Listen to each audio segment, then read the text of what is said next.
Hello, friends. Today, once again, I am talking about race prejudice, which is one of the 8 meannesses of the heart that Sri Yukteswar talks about in his book, The Holy Science.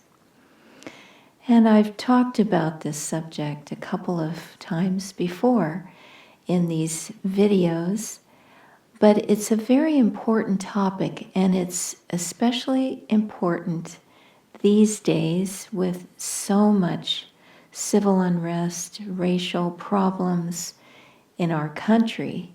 And it's important that we eradicate this consciousness from ourselves, because race prejudice, along with the other meannesses of the heart, obscure our judgment. They create bad karma for us, and they put out a negative vibration into the world, and we cannot have that. Now we're headed towards Dwapara Yuga, an age of energy, more enlightenment, more freedom. And it's very important that each of us, especially since we are devotees of a great master of yoga, Paramahansa Yogananda, that we help the energy in this world, that we grow ourselves so that we may help others.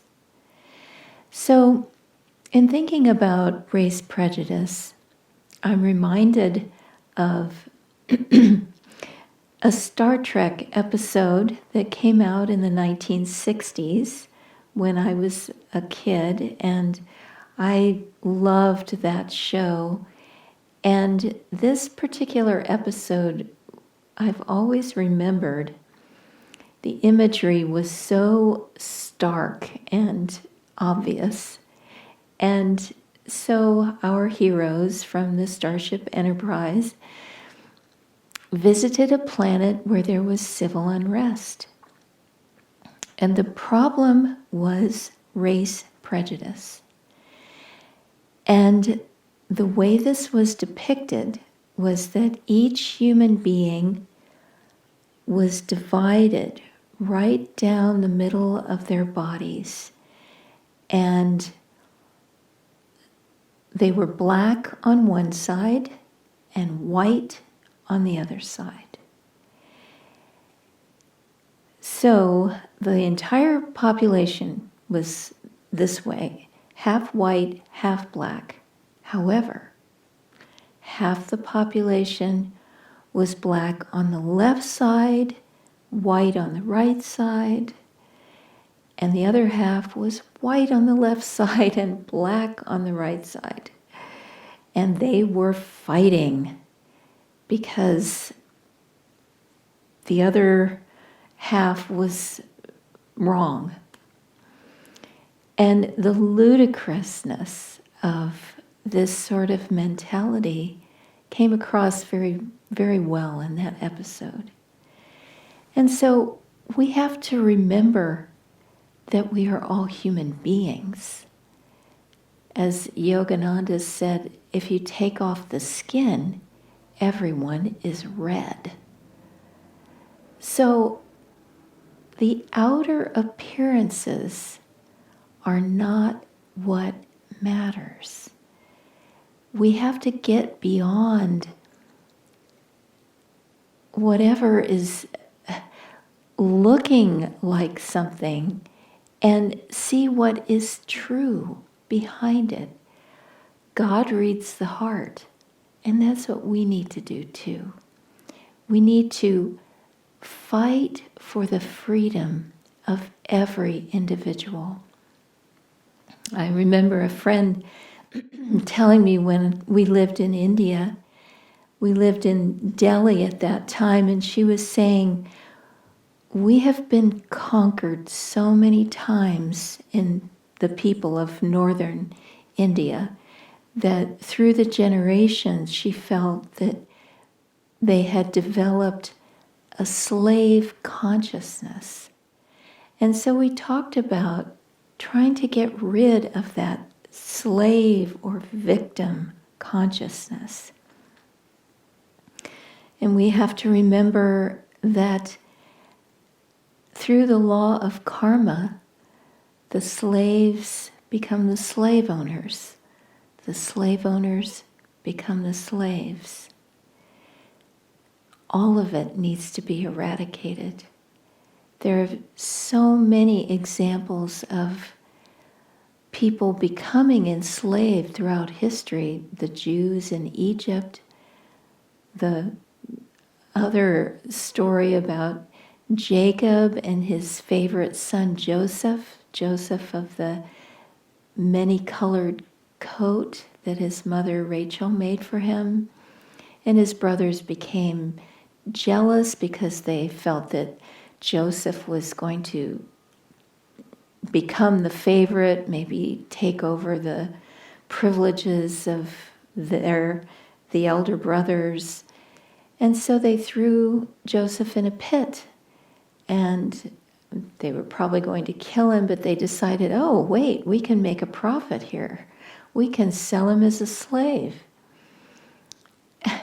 And throughout history, people have taken that route.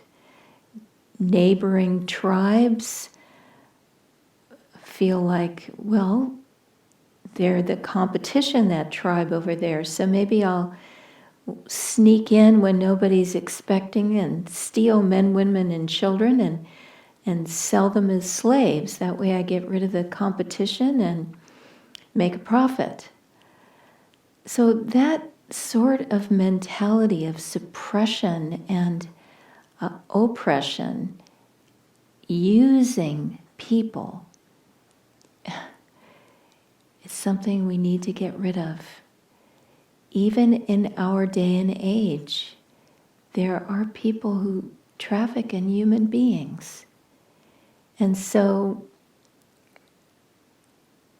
we need to eliminate from our consciousness any shred of wanting to suppress or to victimize or to use people. And then expand that further and not enslave or brutalize any living creature. It takes some doing, but we need to clean up our minds and hearts and eliminate that meanness, that cruelty of the heart that seeks to enslave. So let us remember what our purpose in life is. And that, of course, is to grow, to learn, to change, to purify, so that we can see God everywhere. And that, my friends, is true happiness. When we can see God in everything and everyone, we will know our lives to be full of bliss. So let's be very careful in how we deal with others, how we think of them, how we treat them, and use this gesture, even if only mentally. In India, this is the Namaste, which means my soul bows to your soul. And in that way, we treat everyone with respect, with love, with compassion. And that's the way to live in this world. God bless you.